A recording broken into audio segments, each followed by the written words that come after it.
How our packing has changed over the years with 4 kids.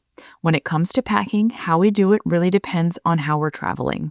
For car trips, we often take more things and bigger things simply because we can.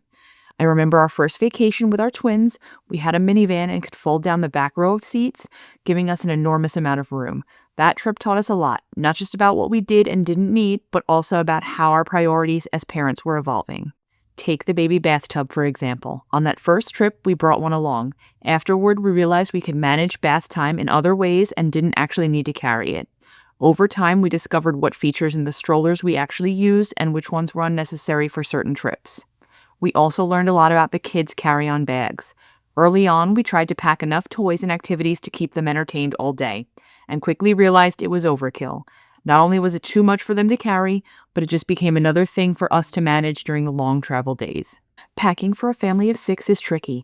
You want to keep things light because it's hard to fit everything in the car or rental, and even harder to drag bags and kids through the airports and train stations. Over the years, we figured out what's essential and what we can live without, at least temporarily. We also make travel decisions based on accommodations.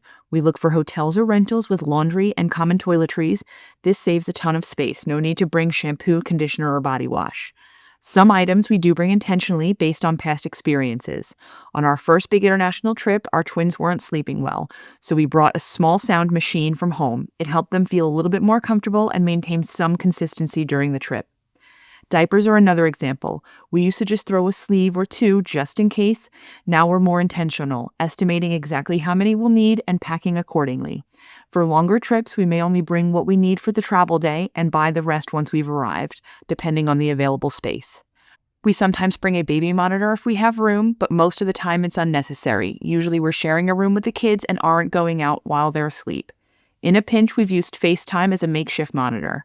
Even things like hair tools have become more streamlined. Large blow dryers are heavy and awkward to pack, so I've learned to prioritize, bringing only what I really need, like a flat iron or sharing tools with other family members when possible.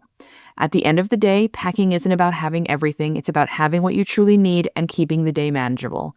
Experience teaches you what's essential, what's optional, and what can simply be left behind. If you travel with kids, start paying attention to what you actually use each trip. You'll be amazed how much you can leave behind and how much easier it makes your travel days. Please like and subscribe to follow along for more.